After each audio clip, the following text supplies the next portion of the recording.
Hi, welcome to Linux Plus. In today's video, we are going to test free IP server mechanism. We are going to create one user, allowing user to use his password and private key to log in. It's similar to Windows Active Directory, and the best part is it's free. Let's show you how it works. Okay, so today we are going to set up an LDAP solution for Linux environment. Let's do it. So the first thing is to have a host name, a fully qualified domain name, and a static IP address. Let's check that. Okay. Now, sysconfig network scripts. We want fcfg-eth0. So we can see here that this is the IP address is static, and my server IP address is 192.168 and ending at 142. Cool. And what's the host name? It is LDAP, and we check the entries under hosts. You can see this is the fully qualified domain name, LDAP dot my domain name here, and this is the server name here. Cool. Now the first thing is to install the package. Let's do it. The first thing is to have the setting for the firewall setup. These are the rules for the firewall: to add freeipa-ldap, add the service, and now this is success. The second one is to make it a permanent one. Cool. Clear. So we have added the firewall rules. It's going to be quick. And now is to install the package. This is the package. I will add the link, or I'll actually add this description so that you can easily copy and do it for yourself. Yep, hit enter.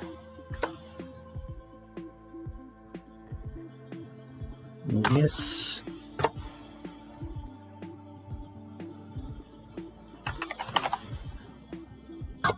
Yep, so the package is installed. Now we have to configure it.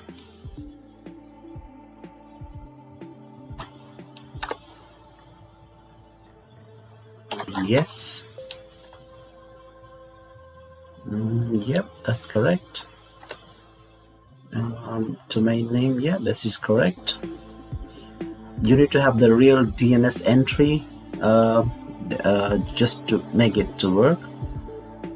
Yep, the name is correct. So you now have directory manager password. Let me enter here. Confirm. Yep, another IP admin password. This password will be used to manage user accounts.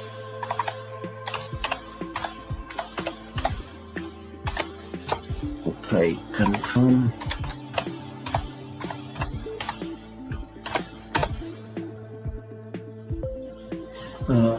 Yes, we want to set it up.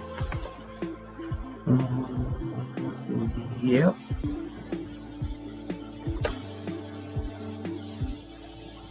Yep. Yep. Yes.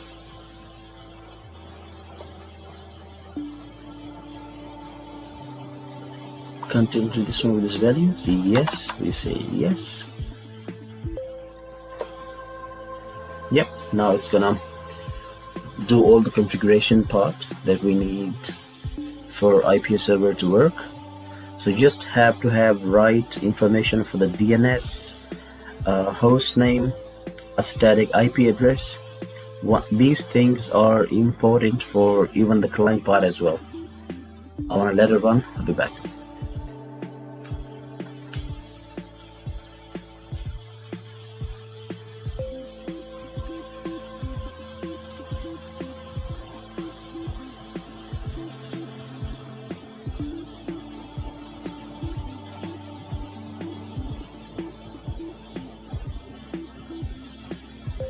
Yep, it might take maybe 5 or 6 minutes. I'll pause the video, I think, for 2 minutes, and I'll be back. Yeah, it's still almost halfway there. I should take another 2-3 minutes, and then we are back to the final stage when it says installation has completed, and we'll see good news hopefully soon.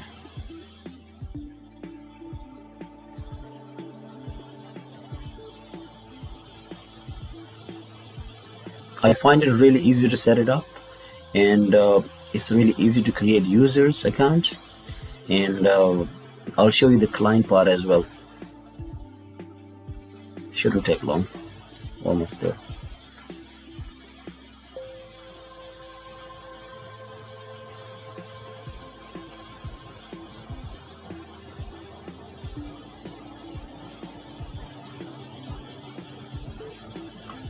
Come on, yep.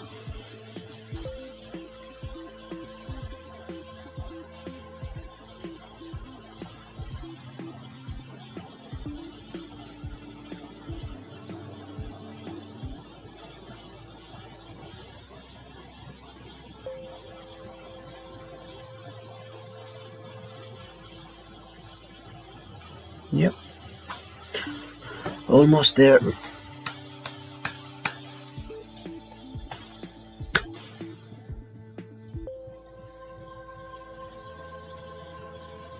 The reason I wanted to show it as well, because sometimes you might have some problem along the way, and in this way you can easily see where you got stuck. So I don't want to cut that part, you know. It's just, I know it's extra 2 minutes, but I guess, you know, if you know the whole process, you can fast forward that.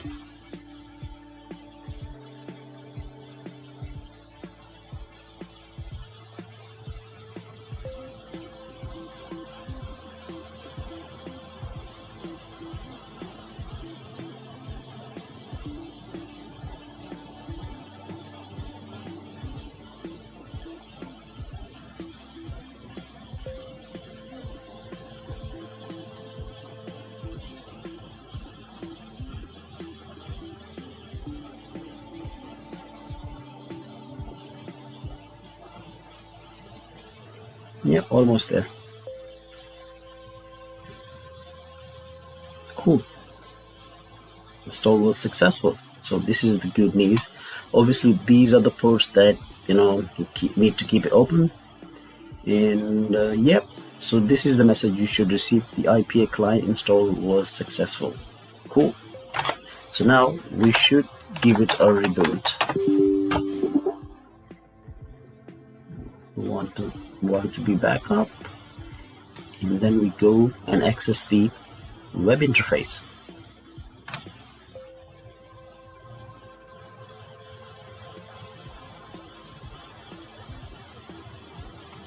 Yep, should be back online. Yep, and root, and put in the password.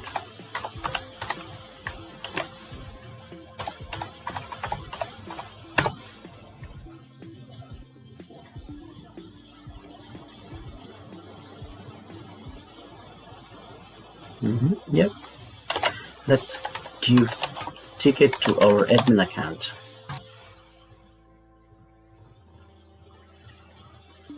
KINIT admin. Yep.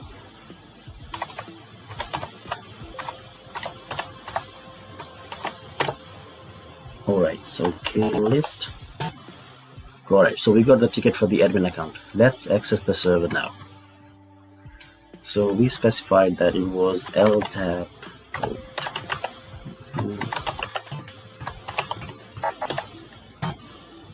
Cool, I can access that. So this is the server IP address, sorry, the host name. Now we type in the admin, and then the password.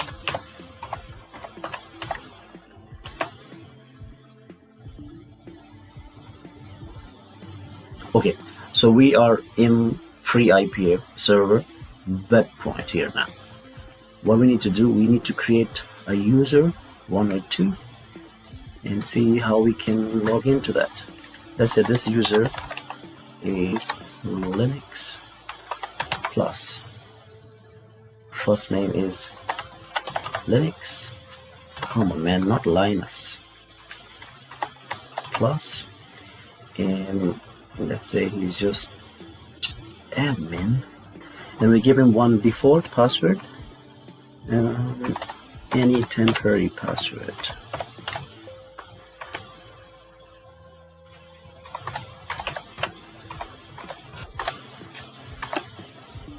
Cool. Add. So now we have created one user, Linux Plus. Get lost. Okay, Linux Plus now. Now we need to connect and configure our client. Cool. So let's say here this part is done here now. I want to open up the client part. Let's say this is the client.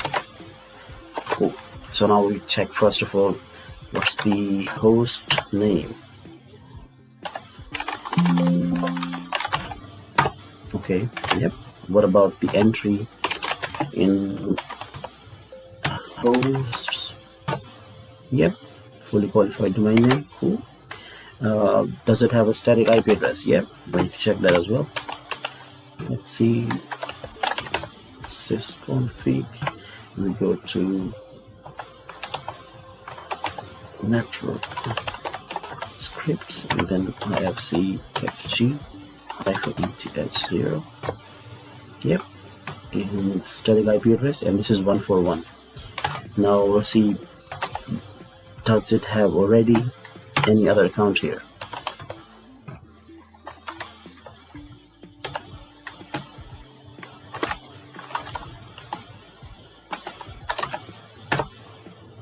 See, we just have the other accounts and just one account, I think, for root.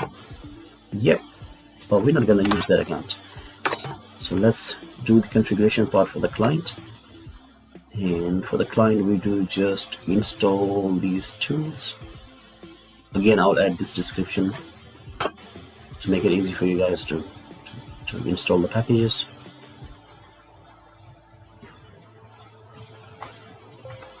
Cool. Okay, it's installed.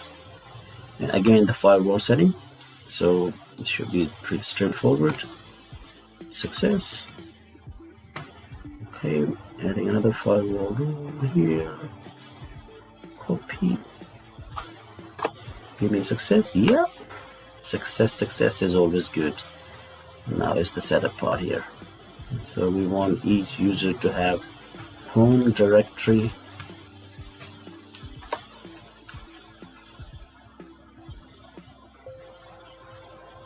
Yep. Domain name of the IP server. Yep. And the ipa-ldap. So you give it here the default domain name of the IP server. Server name.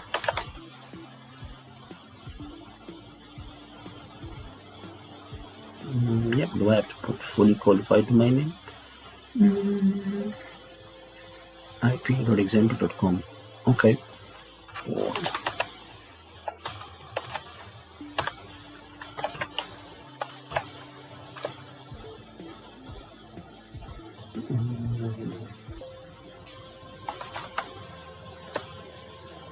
Want to configure? Yep.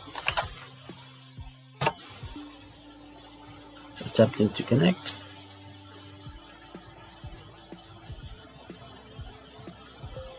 Okay, so user authorized to enroll computers. We know that is admin. That's the reason it's really important to keep that password.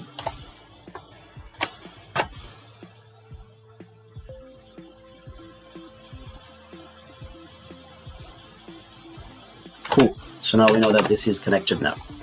Let's say now if we can log into this one now. So su, what was the Linux Plus? Who am I? Linux Plus.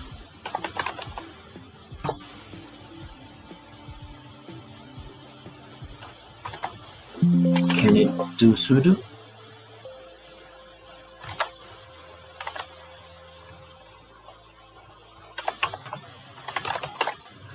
Install, for example, nmap. Let's see.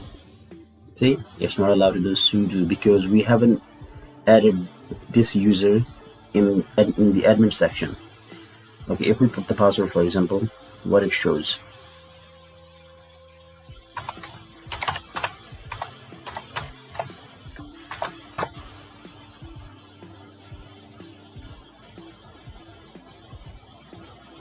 See, it's now here asking change your password, because remember, this user, we gave him a temporary password, and now by default the user must change their password when they log in first time.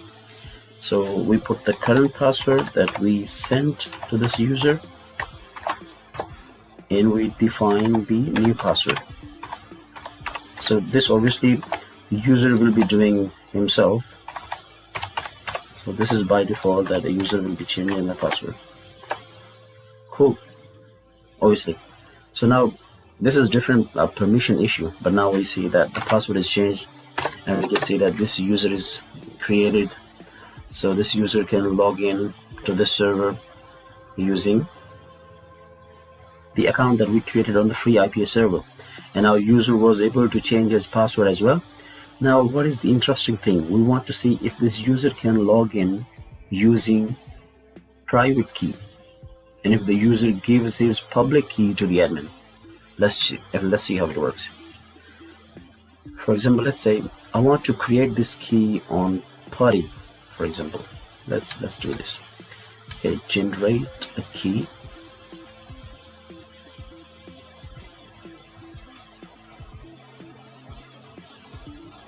Yeah, you just have to create a random pattern, and it will create the key.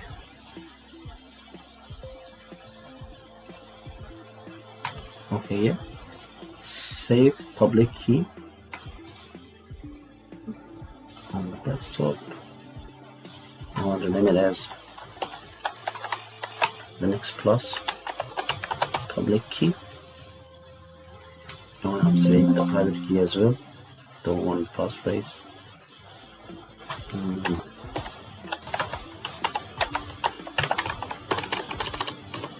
Plus private key. Cool. Okay, now what we need to do, we need to actually copy that key and give it to the admin. So this is public key. I want to use Notepad.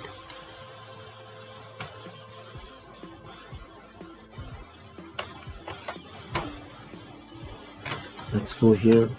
Against this user, we want to add his public key. Set. Let's do policy. Save. Oh, invalid. Okay, let's see what is the issue. So we go to the public key. Probably it does not like here the comments. Let's remove that.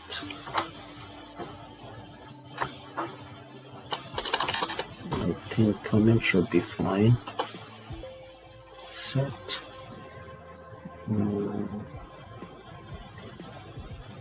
Okay, invalid again. Let's see what it wants now. Come on. Get lost.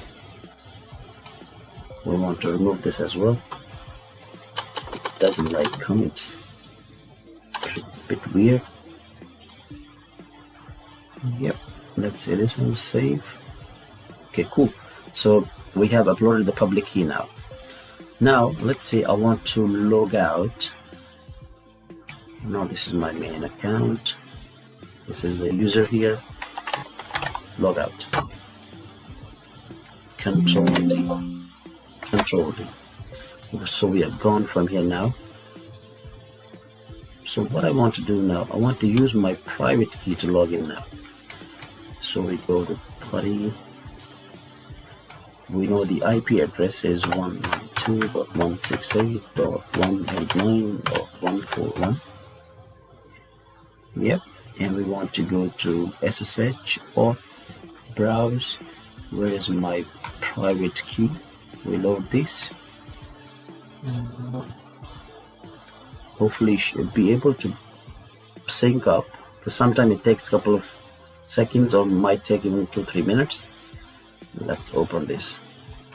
We want to log in as Linux Plus.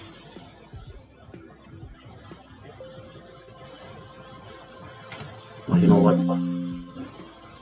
I want to actually change the size. I don't like this.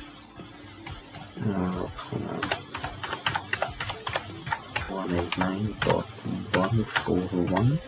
Yep, this is the one here. We want the appearance to be 22, and we want the colors to be system colors, and then we want to choose the private key, and yeah, it should be straightforward. And now let's say we want to log in as Linux Plus. See, it says authenticated with public keys was successful. So we have now used public key to log into the server. Let's see what it shows us. Right here. Essentially not seeing message from the user system. You can see all the messages. No general world open due to insufficient permissions. Okay, insufficient permission, that's a different issue. Let's see.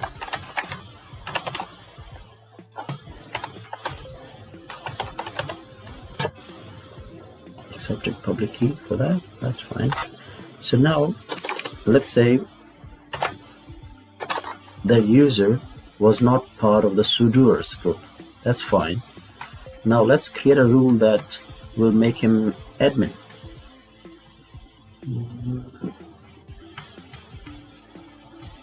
Let's give him some admin rights. Okay, so let's create a rule that is sudo rule. Let's go to the server, which is ldap. Yep, so the rule is created here. Now we should be able to see the rule here, where it should show here. So this is no. Allow. Okay, sudoers. If I want to see sudo rules, add all.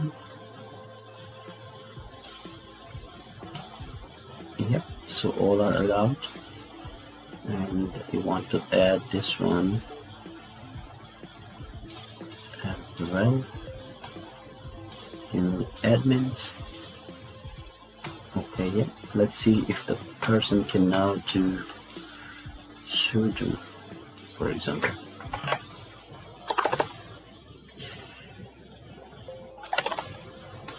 Sudo is here.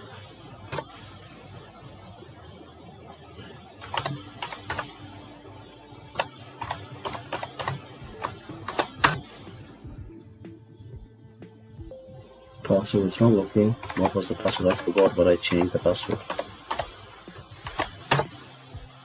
Not allowed to run sudo on this one. Okay, so cannot run the sudo. I think it's gonna take some time to sync up, but the idea is really simple. So you have a user, and that user is part of the sudoers group now. Here, all. So technically, all users, anyone can access any host and can run any command. Yep, so we have actually updated that as well. Save the changes. So technically any user, it depends exactly what are your requirements, but you can create as many users as you want. You can link as many machines as you want. You can see under the host that these two are linked here now. So if you enroll more hosts, you will be able to see it here. Okay, so this is the whole tutorial for adding the clients.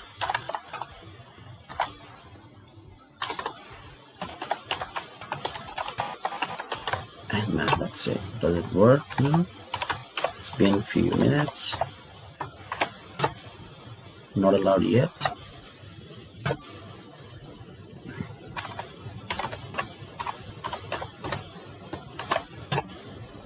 Not allowed yet. Look, give it few minutes and it's gonna work. But the main point was to show you guys that, hey, free IPA, it does pretty much everything like Windows Active Directory. You can add users, you can remove users, you can allow users to log in with their private key, you can keep the public key for them, and you can add as many hosts as you like. And that the best thing is this is free. Cool. Now in the next video I will show you how to do the same thing but a bit differently. We're not going to be using free IPA, we'll be using on the fly different mechanism. Instead of adding the keys in the system somewhere, we will be keeping the keys remotely somewhere, and then users will be able to log into the server. That will be really interesting. Alright guys, I'll see you in the next video. I hope you guys enjoy this video, and yeah, I'll see you in the next one. Cool. Bye. Hi, thanks for watching. In the next video we will do similar stuff but not using IPA server. Really interesting video coming soon. See you then.